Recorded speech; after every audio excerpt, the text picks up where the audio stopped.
Alright boys, welcome back to another El Camino Kyle video.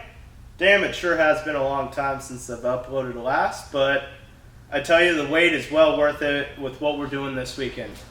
As you can see, this is a car that you've never seen before.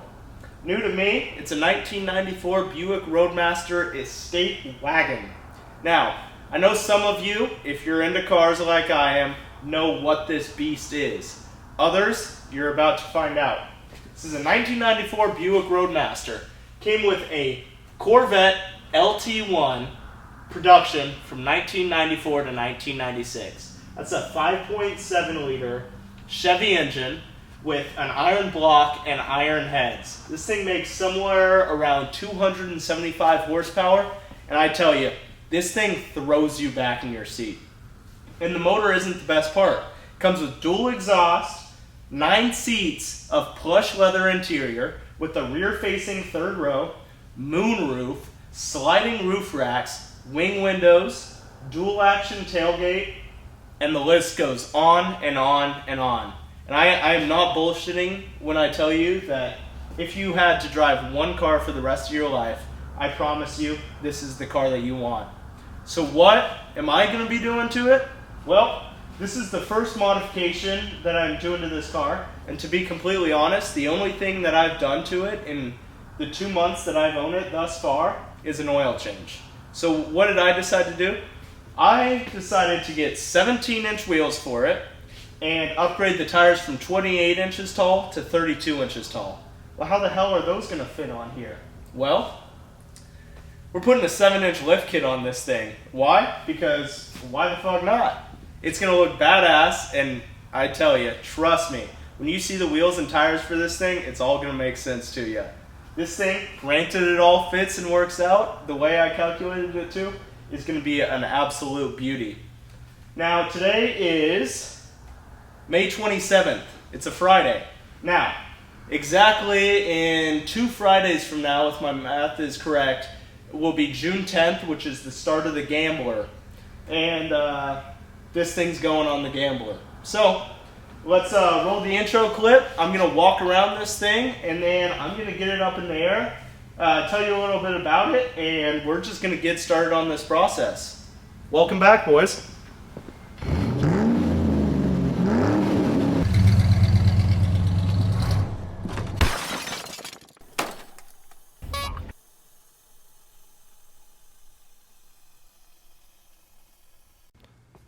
In the back here, like I said, we've got a dual action tailgate, which means that it opens both sideways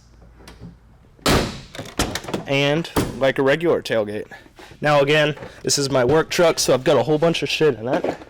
But as you can see here, there's a hidden compartment right here, and you can just see the back of the seats. This folds back once, and then one more time to a rear-facing third row. This thing's super cool, and one thing that I forgot to mention is that mine came factory with a tow package. Now, again, we go back to why I am lifting this thing 7 inches. Well, I wanted to put a lift kit on it for Gambler reasons, but I also justified this purchase to myself by saying this could be my designated tow rig and truck. This thing's factory rated to tow 7,000 pounds. So, in its current configuration, we're going to measure how high each fender sits off the ground and then compare it to what it is after we lift it. But it just makes sense to me to lift it a little bit higher off the ground to make it look good, fit a new wheel and tire combo, and make it better for towing. So that's what the plan is today. And I've also got my tools laid out, got the jack stands.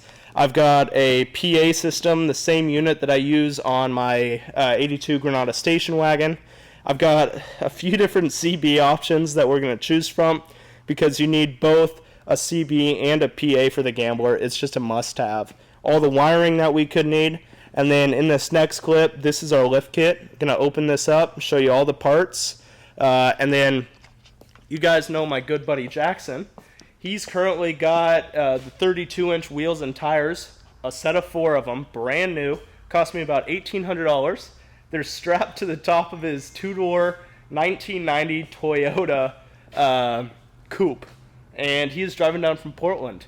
Don't ask me how he fit 4 32-inch tires in there, but he's doing it. He's about 2 hours behind schedule. That's right on par for Jackson.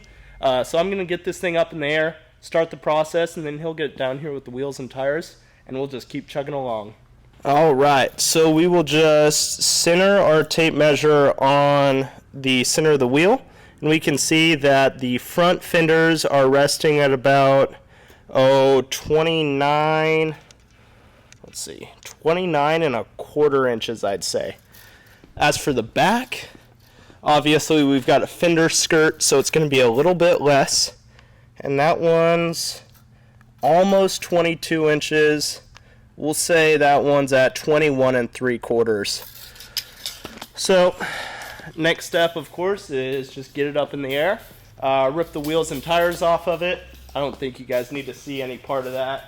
It's just stock suspension, which is garbage.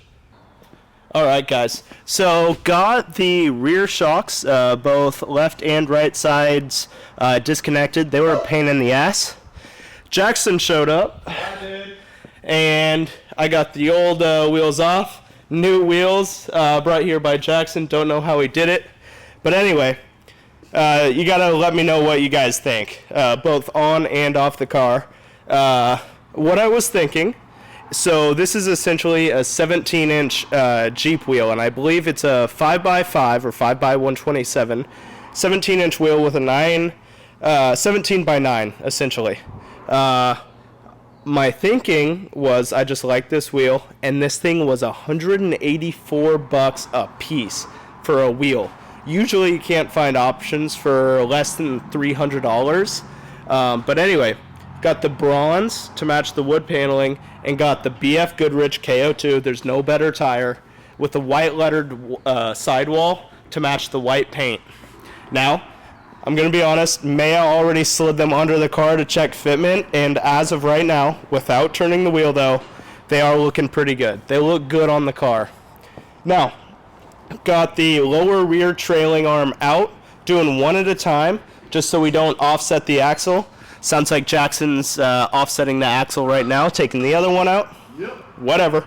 And then we are going to, these are basically tie rod ends, just twist them out to the measured eyelet to eyelet distance, and then just throw them back in. Probably going to have to pound them in since they're new bushings. But we will catch you at the next step. Day 2 update. We had a late night last night. Worked early this morning, so now we're back attacking it. It's around 2 in the afternoon as of right now. Jackson and I worked relentlessly to get the both upper and lower trailing arms in. You can kind of see them peeking out there. And then we got the old coil springs in. I've got a strut rod compression tool just rented from the hardware store because we got to fit this guy in there. That is our lifting cup, and as you can see, we got to compress it the distance of that so we can fit this back in there. So these just mount right there on top of our axle, and our coil is gonna have to fit up in there. So I'll have Jackson hold the camera as I compress these with an impact, and just really hoping that we don't die. It's gone. Cameraman now. Sadie, looking darling as ever. Kyle, risking his life to lift his wagon.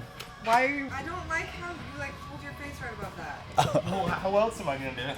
No, I like that. Dude, there's no way this is fitting up there. Here's death.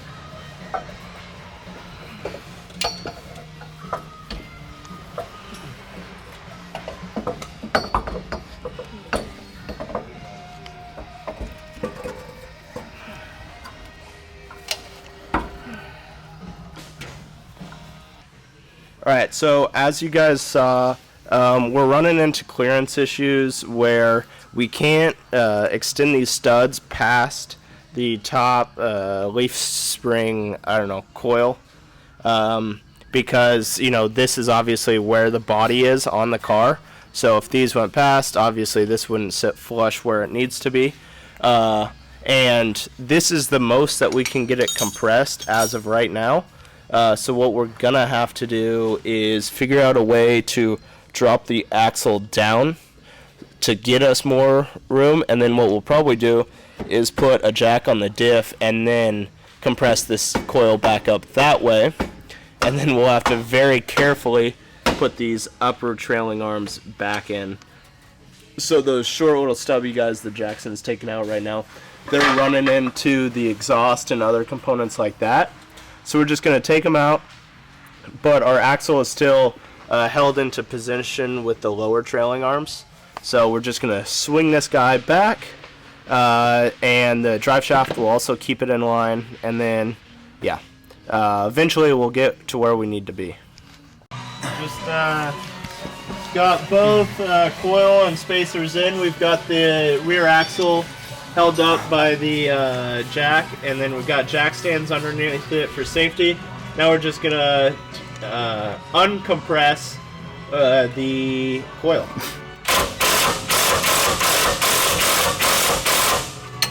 And the other side, if I can get to it, probably not.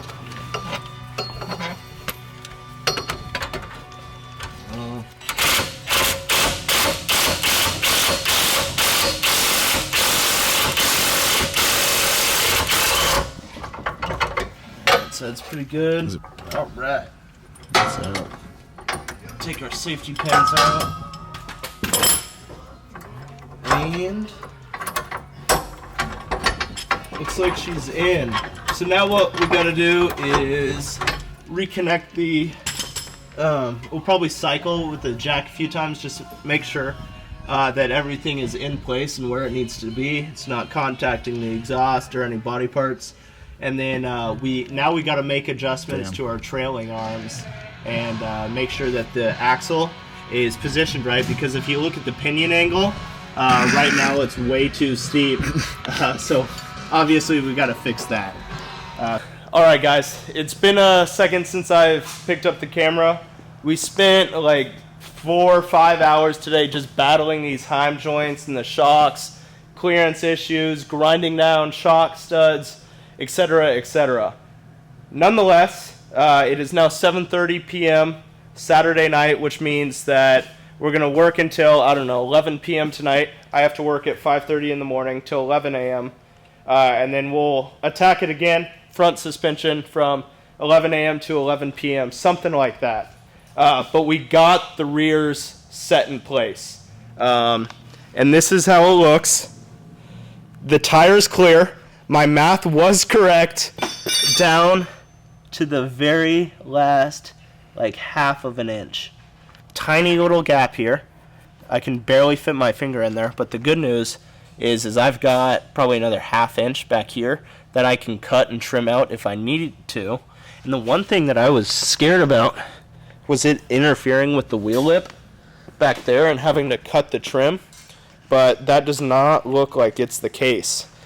So what we're going to do now is took the jack out from underneath the rear diff, and this is ride height. This is how high it's going to sit.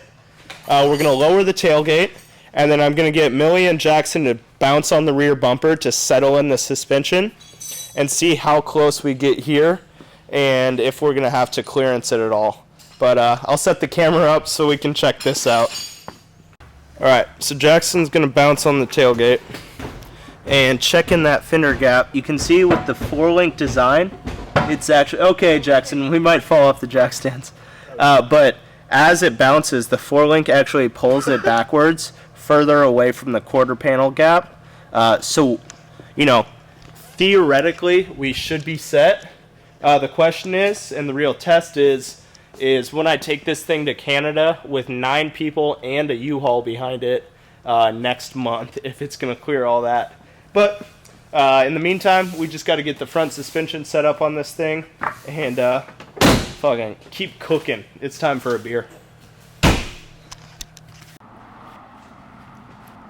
Alright boys, welcome back to day 3 of the lift kit. So, as you can see, we have made so many runs to O'Reilly's. Luckily, it's about 10 feet away from us. We're just working in their back parking lot.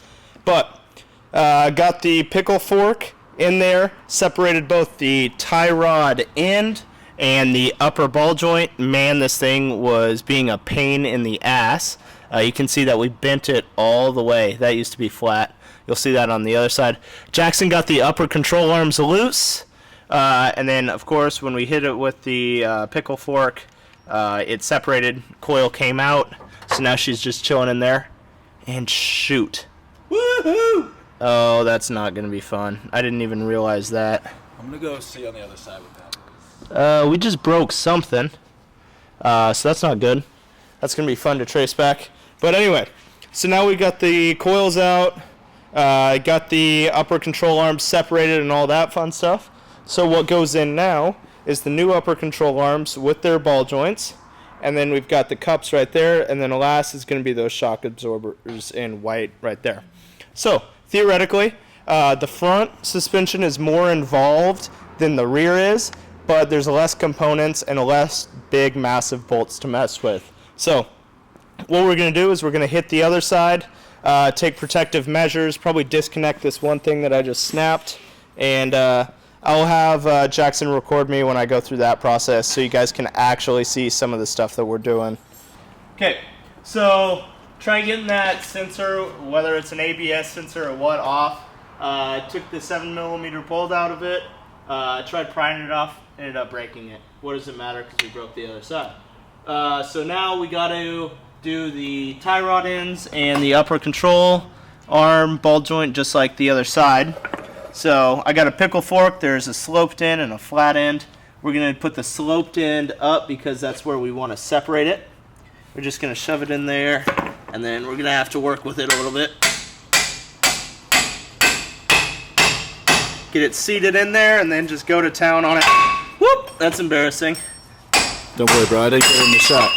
Just like that. And the top is a little bit more tedious.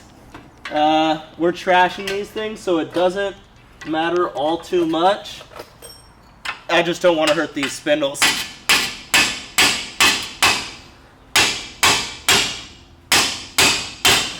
It doesn't really want to stay in there either.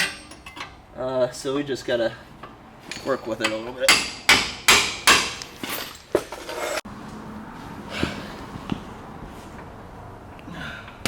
Lost the socket. Oh, shit. Alright, go for the second one.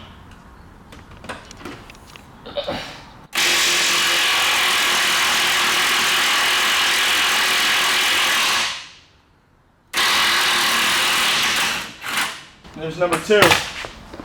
So now we'll just slide these bolts out, and the control arm will come out. We're in the home stretch. And then there's one. And let's just do a little bit more zap on the other side. Just a little more, so just a little more. Here we are. Boom. Alright guys, it's finally done. We installed the 7-inch lift kit with a 2-inch lift additional to the tires. Didn't film much of the process, but what mattered most is we got it done, and there was definitely a lot of modification required. If you guys were asking whether I recommend to do this kit yourselves, I'd say that I'd give this kit maybe a 6 or a 7 out of 10 in all honesty. To be fully transparent, I spent $2,700 between the tires, the wheels, and the lift, and we're running into a few clearance issues with the rear of the front fender. Gonna have to probably trim the body a little bit there, and then a little bit on the chin spoiler. As for the rear of the car and that diff area, it's completely solid. We can fully cycle that with no issues. We can almost get full tilt on either side of the front wheels. I'll throw up a photo of what the clearance looks like from the tire to the frame rail. But at the end of the day, this kit will work, and I'm going to thoroughly enjoy it. Once again, didn't film too much of the process because I had a limited number of time in this shop space to get this work done. But hope you guys enjoyed the video. I'm sure this isn't the end of it, but it is me signing off, and you'll see a little bit more clips and B-roll towards the end of this. Thanks for watching the video. Send it to your grandmother, and we'll see you later.